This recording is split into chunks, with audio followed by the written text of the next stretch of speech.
इससे अब अगली परियोजना की बात करते हैं।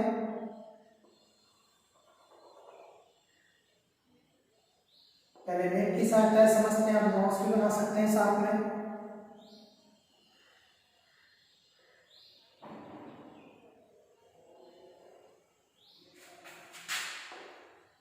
जितना मैप में क्लियर होगा वो स्थायी रहेगा, एक फिल्म की तरह क्या रहेगा वो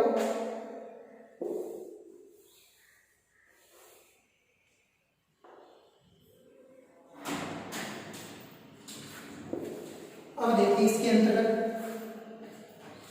सबसे पहले बात करते हैं राजस्थान नहर या इंदिरा गांधी नहर। अगली जो परियोजना है वो नहर प्रणाली की बात करेंगे।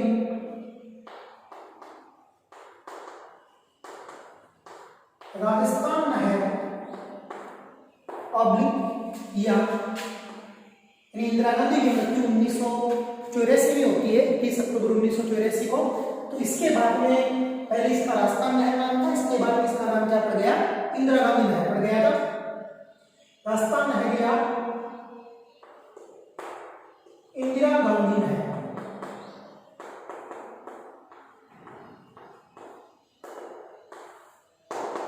इस नहर प्रणाली के बारे में चर्चा करेंगे।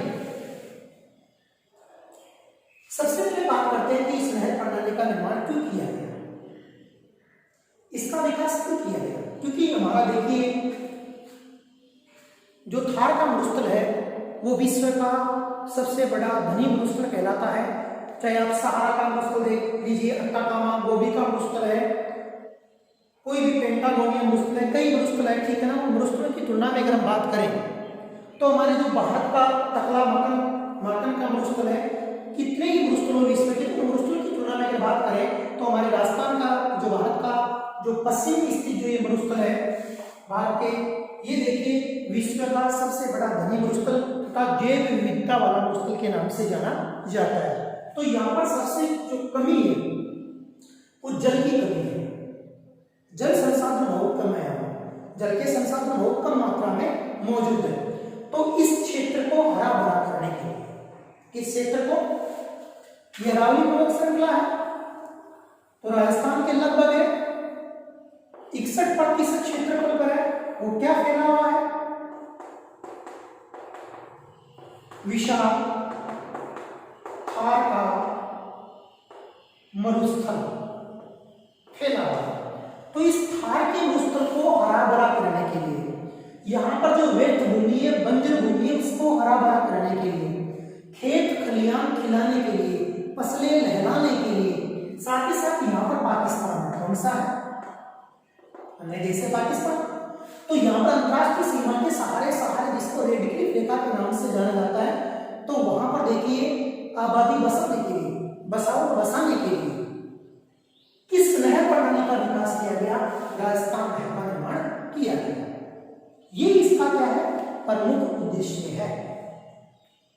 वृक्षारोपण करने के लिए है, पारिस्थितिक जो संतुलन है उसको बनाए रखने के लिए है, बसाउट के लिए है, थार के मौसम को हरा भरा करने के लिए है, खेत खलियान खिलाने के लिए है, पशुओं के लिए चारों को बिखरवाने के लिए है, आदि के लिए किस नहर प्रणाली का विकास किया गया है, राजस्थान नहर या इंदिरा गांधी नहर का निर्माण किया गया। अब इस नहर प्रणाली का निर्माण कहां पर किया गया, उस टॉपिक के ऊपर हम चर्चा करते हैं। आइए मैप में चर्चा करते हैं। सबसे पहले बात करते हैं सतलज नदी। सतलज नदी ऐसे आती है, मैंने बताई थी राजस्थान इधर से ऐसे आती है, ठीक है। इसके बाद में रावी नदी, ये सतलज है। इसके बाद में रावी नदी का उद्गम कहां से होता है, रोहितांग दर्रे से होता है। कौन से दर्रे से होता है, रोहितांग दर्रा।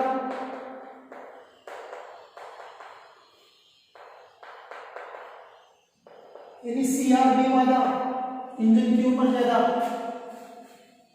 सिक्किला दर्रा, रोहितांग दर्रा, बारालाचा दर्रा, ठीक है ना। यहाँ पर छोटे छोटे दर्रे हैं, बहुत से दर्रे हैं यहाँ पर। इन्हीं पहाड़ियों को काटकर आवागमन के लिए बनाया गया तंग रास्ता क्या कहलाता है, दर्रा कहलाता है। जैसे आवागमन के लिए बहुत बड़ा पहाड़ है, पहाड़ी है, यहाँ पर संतलाएं, लद्दाख है, जास्कर है, कैलाश है, ठीक है ना। तो कई पर्वत श्रृंखलाएं तो उनको काटकर क्या काराकोरम है तो उनको काटकर क्या बनाएंगे, गले बनाएंगे। तो इस नदी का उद्गम कहां से होता है, कोहितान गले से होता है। तो यहाँ पर दोनों नदियों का संगम होता है और दोनों नदियों का संगम होता है वहां पर कौन सा स्थान है, हरिके बेराज स्थान है। कौन सा स्थान है, हरिके बेराज। यहाँ पर पंजाब है, मैंने पिछले वीडियो में बताया था पंजाब।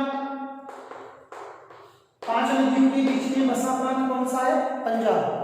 संगम पर बसा जो प्रांत वो कौन सा है, पंजाब है। तो देखिए यहां पर देखिए हरिके बेराज स्थान, कौन सा स्थान है, हरिके बेराज। एक बांध है, सिंचाई सुविधा के लिए बनाया गया है, लास्ट में बेराज शब्द लग रहा है। वह बांध जिसके जल का उपयोग केवल किसके लिए किया जाता हो, सिंचाई सुविधा के लिए किया जाता हो, तो उसको बेराज के नाम से जाता है। तो सतलज और रावी जो नदी है, कौन सी नदी है, ये नदी मैंने बताई यहाँ पर रोहितान गले से रावी नदी, इनके संगम पर हरिके बेराज बांध बनाया गया।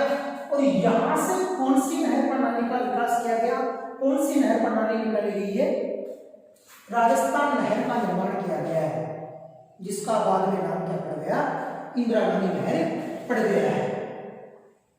देखिए ये नहर प्रणाली है वो विश्व की ही नहीं, विश्व की ही नहीं, देखिए ये एशिया की सबसे बड़ी मानव निर्मित नहर प्रणाली है। ये नहर प्रणाली क्या है, एशिया की, जो एशिया महाद्वीप है, एशिया की सबसे बड़ी मानव निर्मित नहर प्रणाली है। नहर यानी एशिया महाद्वीप की सबसे बड़ी क्या है, ये नहर प्रणाली है। भारत की नहीं बल्कि एशिया महाद्वीप की भी क्या है, सबसे बड़ी नहर प्रणाली है, जिसकी कुल लंबाई बात है, जिसकी कुल लंबाई की बात करें तो इसकी लंबाई कितनी है, 649 किलोमीटर है। लंबाई की बात करते हैं, इसकी लंबाई 649 किलोमीटर है। कितनी लंबाई इसकी, 649 किलोमीटर है, जिसमें से 169 किलोमीटर पंजाब में है तथा 14 किलोमीटर हरियाणा में तथा शेष राजस्थान में है। अगर इसकी बात करें तो 169 किलोमीटर कहां पर है, पंजाब में है, ठीक है ना। 14 किलोमीटर क्या कहां पर है, यहां पर हरियाणा की सीमा लगती है, ठीक है।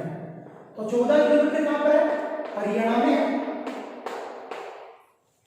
और जो शेष है वो कहां पर है, राजस्थान में। क्लियर बिंदु।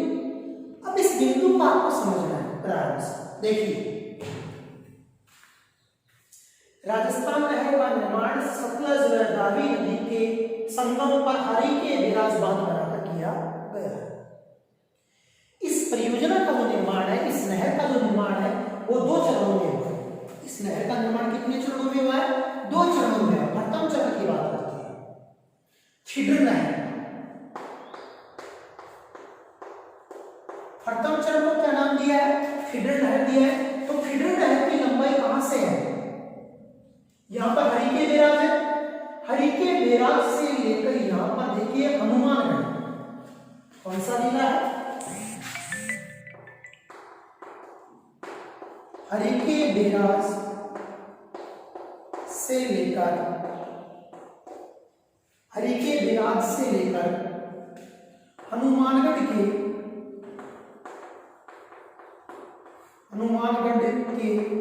मसीता वाली है, मसीता वाली हेड तक इसकी लंबाई कितनी है, 204 किलोमीटर है। लंबाई कितनी इसकी, 204 किलोमीटर। मसीता वाली हेड तक इसकी लंबाई कितनी है, 204 किलोमीटर। फीडर नहर के बारे में चर्चा करेंगे तो देखिए फीडर नहर का निर्माण है, फीडर नहर का निर्माण हरिके बेराज से लेकर हनुमानगढ़ के मसीता वाली हेड तक है। इसकी कुल लंबाई 204 किलोमीटर, ये आपको नोट करना है। इसके बाद में देखिए दूसरे चरण के अंतर्गत है वो मुख्य नहर का निर्माण किया गया। दूसरा चरण कौन सा है, मुख्य नहर। मुख्य नहर का निर्माण है राजस्थान के मैप में चर्चा करते हैं। यहाँ पर मान लीजिए पंजाब है, ठीक है ना, तो यहाँ पर हनुमानगढ़ आ गया। फिर यहाँ से लेकर है वो गड्ढा और बाड़मेर, ये मसीता वाली है, ये कौन सा है, गड्ढा रोड। बाड़मेर तक इसकी लंबाई कितनी है, 445 किलोमीटर है। कितने किलोमीटर है, 445 किलोमीटर। क्लियर? यानी मसीतावली हेड से लेकर गड्ढा और बाड़मेर तक है। इसका दूसरा चरण है जिसको मुख्य नहर के नाम से जाना जाता है। इसकी लंबाई 445 किलोमीटर है। इस नहर के द्वारा देखिए राजस्थान के 9 जिलों 29 कस्बों, इस नहर के द्वारा राजस्थान के लगभग कितने जिले हैं, लगभग इधर 12 जिले हैं। 12 जिलों में क्या है, विशाल थार का मरुस्थल मौजूद है जो लगभग 61% क्षेत्रफल पर फैला हुआ राजस्थान के। तो उसके 9 जिलों, कितने जिलों में है, 9 जिलों में सिंचाई सुविधा के लिए, पेयजल के लिए जल की आपूर्ति की जाती है। साथ ही साथ 29 कस्बों, कितने कस्बे हैं,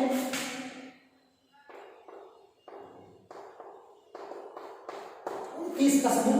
इसके अलावा देखिए 3461 गांव, 3461 है गांवों में सिंचाई सुविधा के लिए, पेयजल आपूर्ति के लिए, पशुपालन के लिए, वृक्षारोपण के लिए, उद्योगों के लिए जल की आपूर्ति की जाती है। क्लियर? आगे लिखना आपको, राजस्थान के लगभग 9 जिलों 29 कस्बों 3461 गांवों में सिंचाई सुविधा, पेयजल आपूर्ति के लिए जल की आपूर्ति इस नहर प्रणाली के द्वारा की जाती है। इसका पहले मैंने बता दिया कि इसका निर्माण 2 चरणों में होता है। पहले इसका जो अंतिम बिंदु था वो मोहनगढ़ था, जबकि लास्ट अंत में इसका बिंदु कौन सा कर दिया गया, गड्ढा और बाड़मेर कर दिया गया इसका अंतिम बिंदु। इसके साथ ही साथ देखिए यहां से देखिए लिफ्ट नहरें भी निकाली गई है। इस योजना के द्वारा, इस नहर प्रणाली के द्वारा लगभग क्या निकाली गई है, लिफ्ट नहरें भी निकाली गई है। इसके द्वारा देखिए 9 लिफ्ट नहरें निकाली गई है, लिफ्ट नहरें निकाली गई है। अब लिफ्ट नहर क्या होती है, सबसे पहले क्वेश्चन आता है कि लिफ्ट नहर क्या है। यानी जो थार का मरुस्थल है उसका ढाल किस तरफ है, पश्चिम की तरफ, अर्थात इस तरफ है इसका ढाल, तो पूर्व की तरफ, अर्थात ये जो बीच में से गुजरी इसके पूर्व की तरफ जल पहुंचाने के लिए किसका निर्माण किया गया, दोकलीय लिफ्ट नहरों का निर्माण किया गया। जैसे गोल घूमती है क्या करती है, जल उड़ेलती है, तो लिफ्ट नहरों का निर्माण किया गया है। इससे लगभग ढाल के अनुरूप है, पूर्व की ओर ऊंचाई अधिक होने के कारण जल को ऊपर उठाकर छोटी नहरों में डाला जाता है। यानी देखिए लिफ्ट नहरें क्या होती है, इसका पश्चिम का विशाल धारा का मरुस्थल, इसका ढाल पश्चिम की ओर है, इसलिए देखिए पूर्व की ओर जल पहुंचाने के लिए छोटी लिफ्ट नहरों के द्वारा जो नहर प्रणालियां वितरिका हैं उनमें जल उड़ेला जाता है। उन्हें किसके नाम से जानते हैं, लिफ्ट नहरों के नाम से जानते हैं। तो इसको 9 लिफ्ट नहर भी बोल सकते हैं, 9 शाखाएं भी बोलते हैं, जिनका निर्माण किया गया है। पेयजल आपूर्ति, सिंचाई सुविधा के लिए जल की आपूर्ति करने के लिए किया गया है, जो विभिन्न शहरों, कस्बों आदि के लिए जल की आपूर्ति करती है।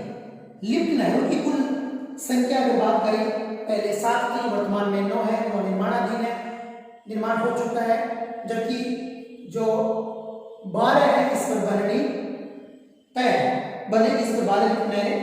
इस नहर के माध्यम से 17.41 करोड़ हेक्टेयर भूमि, आगे बात करते हैं, इस नहर के माध्यम से 17.41 करोड़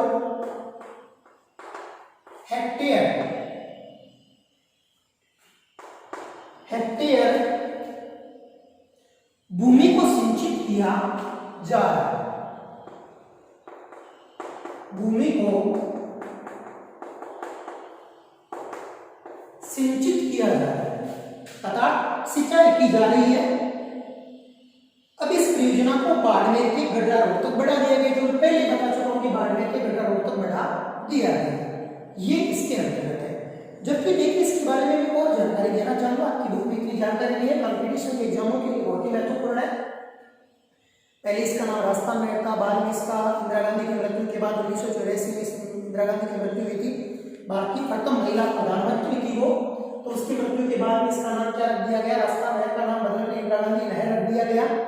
इसके बारे में बात करते हैं, देखिए पहले बीकानेर का राजा था शार्दुल सिंह।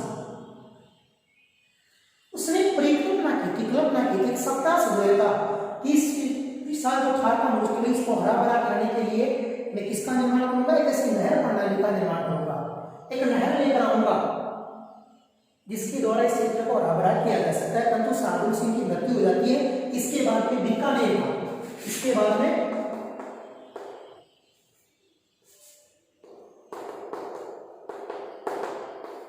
बीकानेर का राजा कौन बनता है, राजा देखिए बीकानेर का राजा गंगा सिंह बनता है। कौन बनता है, पहले शार्दुल सिंह था, शार्दुल सिंह ने सपना सजाया परंतु मृत्यु हो गई, अपना सपना पूरा साकार नहीं कर पाया। इसके बाद में राजा बनता गंगा सिंह। गंगा सिंह राजा बनते ही देखिए उसने पंजाब का एक मेधावी इंजीनियर था जिसका नाम था कंवर सिंह, जिसको राजस्थान का भागीरथ के नाम से भी जाना जाता है। तो उसको यहाँ पर देखिए बीकानेर का सिंचाई अभियंता के पद पर उसको नियुक्त किया जाता है और उसके द्वारा देखिए बीकानेर राज्य के लिए पानी की आवश्यकता है नामक निबंध लेकर वो भारत सरकार को लिखकर भेजा जाता है। और इसके बाद में देखिए 1953 में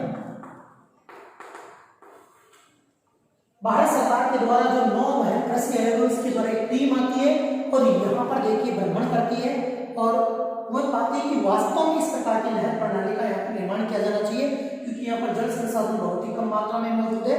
यहाँ की भूमि ऐसी है, यहाँ पर विशाल थार का मुश्किल रेत के टीले हैं। इसलिए देखिए कंवर सिंह को राजस्थान का आभार कहा जाता है। साथ ही साथ देखिए जो इंदिरा गांधी नहर है इसको राजस्थान की मरुगंगा के नाम से भी जाना जाता है, क्योंकि इसके द्वारा विशाल थार का मुश्किल है उसको रोकने में, पूर्व की रोकने में सहायक है।